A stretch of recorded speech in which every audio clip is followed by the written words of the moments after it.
Hello বন্ধুরা, আসসালামু আলাইকুম। তো গত শুক্রবার বই বিনিময় উৎসব হয়ে গেল চট্টগ্রামে জামালখানে।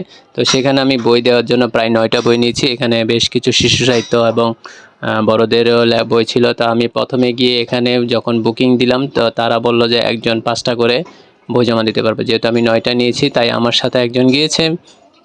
তো তার নামে এবং আমার নামে দুইজনে 2টা লিস্ট করলাম। তো লিস্টের মধ্যে আমরা বেশ কয়েকটা বই পেয়েছি 9-এর মধ্যে, যেটা নাকি কথা সাহিত্য বিভাগ। আর এখানে ওরা খুব সুন্দর করে আয়োজন করেছে। আয়োজনের একটা দিক হচ্ছে কি, ওরা বই ক্যাটাগরি অনুযায়ী বিভিন্ন বিভাগ বানিয়েছে, যেমন 1, 2, 3, 4 এভাবে করে ক্যাটাগরি। আর এখানে দেখতে পাচ্ছেন মধুবনী একটা বই। এই বইটা আমি ফার্স্ট নিয়েছি, একটা পুরস্কারপ্রাপ্ত বই, চলন্তিকা প্রকাশনী। যেহেতু এটা পুরস্কারপ্রাপ্ত বই, আশা করি ভালো কিছু হবে, এই জন্য এই বইটা নেওয়া। আমি আরও 7টা বই নিয়েছি। তো প্রত্যেকটা বই আপনাদেরকে দেখাবো আলাদা একটা ভিডিওতে। এখানে আমি শুধু আপনাদেরকে এদের আয়োজনের ব্যাপারে একটু বলি। সেটা হচ্ছে, এখানে ওরা ছোট্ট একটা গ্যালারিও করেছে, যে গ্যালারিতে দেখা গেল যে কাজী নজরুলের কবিতা বা আরও অনেকগুলা বাণী, ছবি এসব দিয়ে ছোট্ট একটা গ্যালারি বানিয়েছে।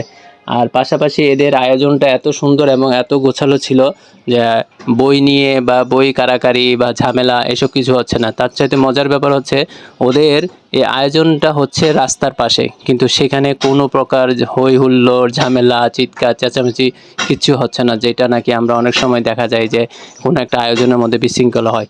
ওরা এতটা ডিসিপ্লিনের সাথে করছে। এবং আরেকটা কথা, তারা যারা এটা আয়োজন করেছে অধিকাংশই স্টুডেন্ট। আর এইভাবে বিভিন্ন বিভাগ করে করে ওরা টেবিল সাজিয়েছে। আপনার যেই বইটা জমা দিবেন, সেই ক্যাটাগরি অনুযায়ী যেই টেবিলে আপনার নাম্বারটা মিলে যায়, সেখানে গিয়ে আপনি বই বদল করবেন। তা আমিও সেভাবে বই বদল করতে করতে একটা সময় দেখলাম একটা জনপ্রিয় লেখক লতিফুল ইসলাম শিবলি, যিনি আসমান বইটার জন্য খুবই জনপ্রিয়, তো উনি বক্তব্য দিচ্ছেন।